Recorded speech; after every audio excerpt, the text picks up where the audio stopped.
Hello friends, അസ്സലാമു അലൈക്കും. ഐഫാസ് വേൾഡിൻ്റെ പുതിയൊരു വീഡിയോയിലേക്ക് എല്ലാവർക്കും സ്വാഗതം കേട്ടോ. അപ്പോൾ ഞാൻ എൻ്റേതായ രീതിയിൽ ഇന്നൊരു ചിക്കൻ ഗ്രേവിയാണ് ഉണ്ടാക്കുന്നത് കേട്ടോ. അപ്പോൾ അതിന് വേണ്ടി ഞാനിതാ ഇവിടെ ചിക്കൻ വലിയ കഷ്ണങ്ങളാക്കി മുറിച്ചിട്ട് ഞാൻ ഉപ്പ്, മുളക് പൊടി, കാശ്മീരി മുളക് പൊടി, പിന്നെ മഞ്ഞൾപ്പൊടിയൊക്കെ ഇട്ടിട്ട് ഞാനൊന്ന് റെസ്റ്റ് ചെയ്യാൻ വെച്ചിട്ടുണ്ട് കേട്ടോ. ഒരു 10 മിനിറ്റ് റെസ്റ്റ് ചെയ്യാൻ വെക്കുക. ഒരു 15 മിനിറ്റെങ്കിലും റെസ്റ്റ് ചെയ്യാൻ വെക്കുക കേട്ടോ. അപ്പോൾ ഇതാ റെസ്റ്റ് ചെയ്ത് വെച്ച് ഏകദേശം ആയിട്ടുണ്ട്. ഇനി ഇതൊന്ന് വേവിച്ചെടുക്കണം കേട്ടോ. അപ്പോൾ ഞാനിതൊന്ന് കുക്കറിലിട്ടിട്ട് ഒരു വിസിൽ വരാൻ വേണ്ടി വെക്കുകയാണ് കേട്ടോ. അപ്പോൾ വലിയ വലിയ കഷ്ണങ്ങളായതുകൊണ്ട് തന്നെ കുക്കറിലൊന്ന് ആവി കയറ്റി ഒരു വിസിലടുപ്പിച്ചാൽ പെട്ടെന്ന് വെന്ത് കിട്ടും കേട്ടോ. അപ്പോൾ ഞാൻ ഇതൊന്ന് കുക്കറിലേക്ക് ഇട്ട് കൊടുത്തിട്ട് ഞാനൊന്ന് വിസിൽ വരാൻ വെക്കുകയാണ്.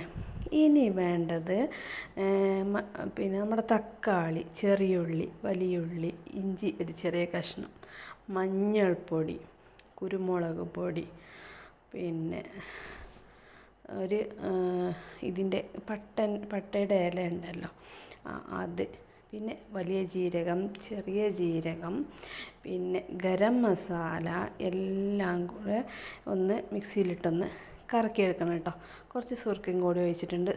കുറച്ച് വെളിച്ചെണ്ണയും കൂടി ഒഴിച്ച് കൊടുത്തിട്ടുണ്ട് കേട്ടോ. ഒഴിച്ച് കൊടുത്ത് വെള്ളമൊന്നും ചേർത്തിട്ടില്ല. അങ്ങനെ ഒന്ന് നന്നായിട്ട് ഫൈനായിട്ടൊന്ന് അരച്ചെടുത്തു കേട്ടോ. അപ്പോൾ ഇതാ ഇങ്ങനെ നല്ല പോലെ അരച്ചെടുത്തതിന് ശേഷം ഇതാ കുക്കറിൻ്റെ ആവിയൊക്കെ പോയതിന് ശേഷം ഒന്ന് തുറന്ന് നോക്കിയപ്പോൾ അതിലിത്തിരി വെള്ളമുണ്ട് കേട്ടോ. അപ്പോൾ പിന്നെ ഇനി വേണ്ടത് ഒരു പാൻ അടുപ്പത്ത് വെച്ച് അതിലേക്ക് ഞാൻ കുറച്ച് ഓയിൽ ഒഴിച്ചിട്ടുണ്ട് കേട്ടോ. ഓയിൽ ഒഴിച്ചതിന് ശേഷം ഈ നമ്മൾ ഫൈനായി അരച്ച് വെച്ചിട്ടുള്ള ഈ മസാലകളൊക്കെ ഒന്ന് ഇതിലേക്ക് ഇട്ട് കൊടുക്കാം കേട്ടോ. ഒന്ന് നല്ല പോലെ ഇതിലേക്കൊന്ന് ഇട്ട് കൊടുത്ത് ഒന്ന് വറ്റിയതിന് ശേഷം ഇതിൽ ചിക്കനിലുണ്ടായിരുന്ന വെള്ളം കൂടി ഞാൻ ഇതിലേക്ക് ഒഴിച്ച് കൊടുക്കുകയാണ് കേട്ടോ.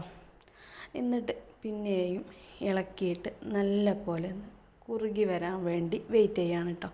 ഉപ്പിട്ട് കൊടുക്കണം കേട്ടോ. എന്നിട്ട് നല്ലോണം ഒന്ന് വറ്റി വരാനൊന്ന് വെച്ചതിന് ശേഷം പിന്നെ അടുത്തതായിട്ട് വേണ്ടത് ചിക്കൻ കഷ്ണങ്ങളൊക്കെ ഈ ഗ്രേവിയിലേക്കൊന്ന് ഇട്ട് കൊടുക്കുകയാണ് കേട്ടോ. അപ്പോൾ വലിയ വലിയ കഷ്ണങ്ങളായി കുക്കറിൽ വെന്ത് വന്നത് കൊണ്ട് തന്നെ ഇതൊന്ന് അത്യാവശ്യം വെന്തിട്ടുണ്ട്. ഇനി കുറച്ച് ഒരു 10 മിനിറ്റും കൂടെ ഇതിലിട്ട് ഒന്ന് വേവിച്ചെടുക്കണം കേട്ടോ. അപ്പോൾ എല്ലാ ചിക്കൻ കഷ്ണങ്ങളും ഞാൻ ഇതിലേക്ക് തന്നെ ഇട്ട് കൊടുക്കുകയാണ്. ഇതിലേക്ക് തന്നെ ഇട്ട് കൊടുത്തിട്ട് ഒന്നും കൂടെ നല്ലോണം ഒന്ന് വേവിച്ചെടുക്കുകയാണ് കേട്ടോ. അപ്പോൾ ഇതുപോലെ ഒന്ന് ഉണ്ടാക്കി നോക്കിയാൽ നമുക്ക് ചോറിനാണെങ്കിലും ചപ്പാത്തിക്കൊക്കെ ആണെങ്കിലും നമുക്ക് നമുക്ക് കഴിക്കാൻ പറ്റും കേട്ടോ. അപ്പോൾ അതാ നല്ലോണം തിളച്ച് വന്നിട്ടുണ്ട്. ഞാനിതൊന്ന് മൂടി വെച്ചിട്ട് ഒരു 5 മിനിറ്റും കൂടി വേവിച്ചെടുക്കുന്നുണ്ട് കേട്ടോ. അപ്പോൾ അതാ വേവിക്കാൻ വെച്ചിട്ടുണ്ട്. അപ്പോൾ അതാ എടുത്തപ്പോൾ ഏകദേശം ഒക്കെ ചിക്കൻ കഷ്ണങ്ങളൊക്കെ വെന്ത് വന്നിട്ടുണ്ട് കേട്ടോ. അപ്പോൾ നല്ലോണം ഒന്നും കൂടെ വെന്ത് റെഡിയായി സെറ്റായതിന് ശേഷം നമുക്ക് സ്റ്റൗ ഓഫാക്കാം കേട്ടോ. നമുക്ക് ചോറിൻ്റെ കൂടെ ചപ്പാത്തിൻ്റെ കൂടെ ഒക്കെ നമുക്ക് കഴിക്കാൻ പറ്റും കേട്ടോ.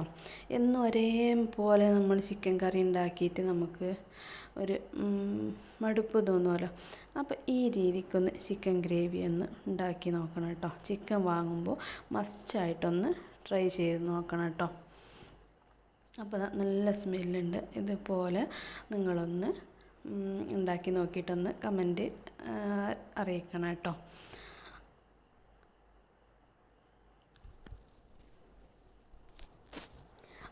അപ്പോൾ വീഡിയോ കണ്ട് ഇഷ്ടപ്പെട്ടാൽ ലൈക്ക് ചെയ്യാനും സബ്സ്ക്രൈബ് ചെയ്യാനും സപ്പോർട്ട് ചെയ്യാനൊന്നും മറക്കരുതേ.